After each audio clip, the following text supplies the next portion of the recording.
बोल गणपति भगवान की, सद्गुरुदेव भगवान की, राधा कृष्ण भगवान की, श्यावर रामचंद्र भगवान की, हनुमंत लाल की, लक्ष्मण भगवान की, गौरी शंकर भगवान की, खाटू नरेश की, बोलो साचे दरबार की, बोलो कार्तिक महात्म की, बोलो सत्य सनातन धर्म की।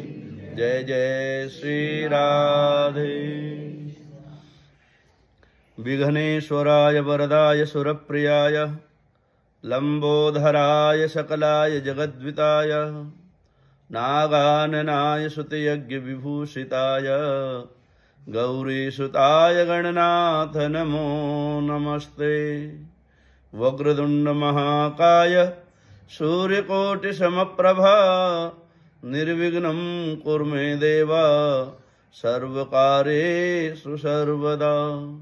गुरुर्ब्रह्मा गुरुर्विष्णु गुरुर्देवो महेश्वरः गुरु साक्षात् परब्रह्म तस्मै श्री गुरुवे नमः। वंशी विभूषितकरा नवनीरधावात् पीताम्बरादरुणबिम्बफराधरोष्ठात् पूर्णेन्दुसुन्दरमुखादरबिन्दुनेत्रात् कृष्णात् परं किमपि तत्त्वमहं न जाने। सर्वमङ्गलमङ्गल्ये शिवे सर्वार्थसाधिके शरण्ये त्र्यम्बके गौरी नारायणी नमो। रामाय रामभद्राय रामचंद्राय वेदसे रघुनाथाय नाथाय सीताय पतये नमः। अतुलितबलधामं हेमशैलावदेहं धनुजमनकृशानुं ज्ञानिनामग्रगण्यं सकलगुणनिधानं वानराणामधीशं रघुपतिप्रियभक्तं वातजातं नमामि। यस्य स्मरणमात्रेण जन्म संसारबन्धनात् विमुच्यते नमस्तस्मै विष्णवे प्रभविष्णवे। करचरणकृतं वा कायजं कर्मजं वा श्रवणनयनजं वा मानसं वा पराधं विहितं वा सर्वमेतत्क्षमस्व। जय जय करुणाब्धे श्री महादेव शंभो। कालहरो हर कष्टहरो हर दुःखहरो दारिद्र्यहरो नमामि शंकर भजामि शंकर। हर हर शंकर तव शरणं। वागर्ताविव सम्पृक्तौ वागर्ता प्रतिपत्तये जगतः पितरौ वन्दे पार्वती परमेश्वरौ। बोलो कृष्णचंद्र भगवान की, बोलो कार्तिक महात्म्य की। सिमर चरण गुरुदेव के लिखूं शब्द अनूप कृपा करें भगवन सच्चिद आनंद स्वरूप। बोलो सच्चिदानंद भगवान। भगवान श्री कृष्ण जी ने कहा, देवी गुणमती अपने पिता व पति को राक्षस के द्वारा मारा जाने का समाचार सुनकर बड़ा ही विलाप करने लगी। हा नाथ, हा पिता, मुझको त्याग कर तुम कहाँ चले गए? मैं अकेली कन्या हूँ, तुम्हारे बिना अब मैं क्या करूँ? अब मेरे भोजन और वस्त्र आदि की व्यवस्था, रहने खाने पीने की व्यवस्था कौन करेगा? घर में स्नेहपूर्वक मेरा पालन पोषण कौन करेगा? मैं कुछ नहीं कर सकती। मुझ विधवा की रक्षा कौन करेगा? मैं कहाँ जाऊँ, कहाँ रहूँ? मेरा तो अब कहीं ठिकाना नहीं रहा।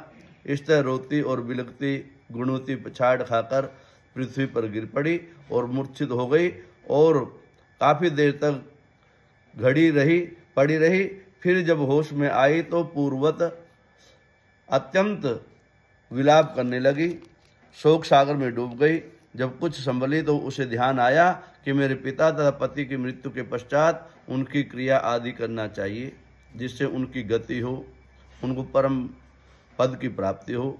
अतः उसने अपने घर की सारी वस्तुएं बेच दी। उनके बेचने से जो पैसे मिले उनसे अपने पिता और पति का श्राद्ध आदि कृत्य किया। फिर वह उसी नगर में रहती हुई भगवान विष्णु की भक्ति में 8 पहर रहने लगी। ओम नमो भगवते वासुदेव मंत्र का जाप करने लगी।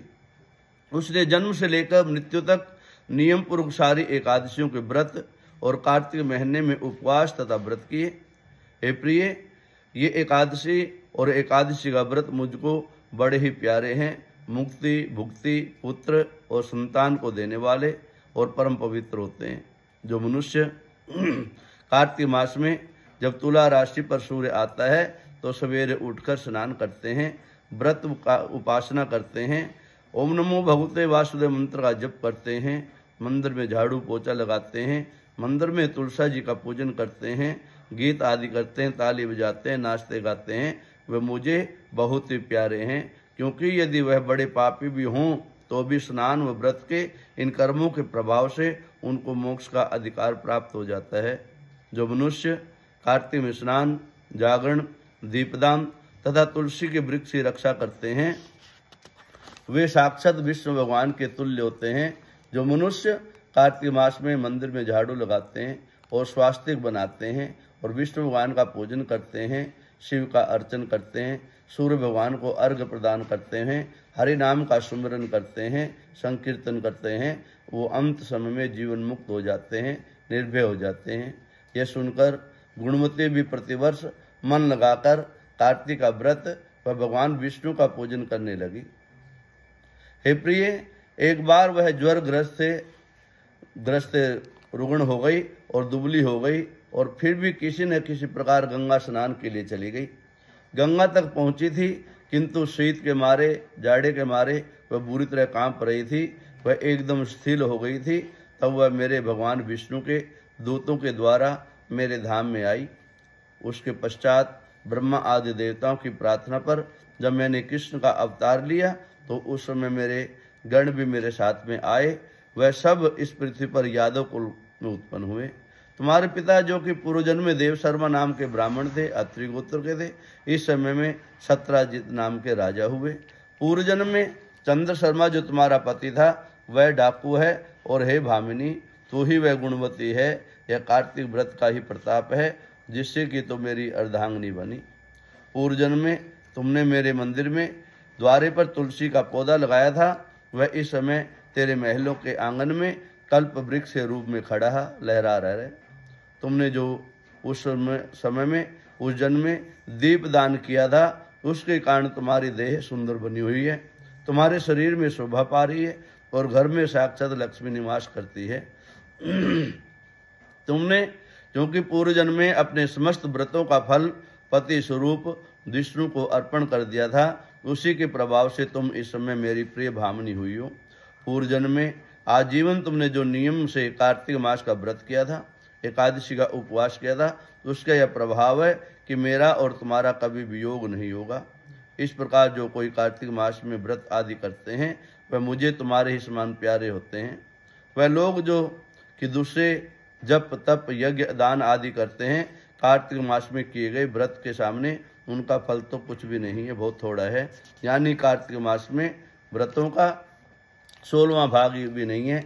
इस तरह जो कार्तिक मास की कथा करता है, एकादशी व्रत करता है, सारे नियमों का पालन करता है, हे सत्यभामा भगवान श्री कृष्णचंद्र जी महाराज से अपने पूर्व जन्म के पुण्य का प्रभाव सुनकर अति प्रसन्न हुई और कार्तिक का फल प्राप्त किया। बोलो विष्णु भगवान की, बोलो कार्तिक महात्म्य की। श्रीमन्नारायण नारायण नारायण भजमं नारायण लक्ष्मी नारायण नारायण नारायण लक्ष्मी नारायण नारायण गिरधर नारायण।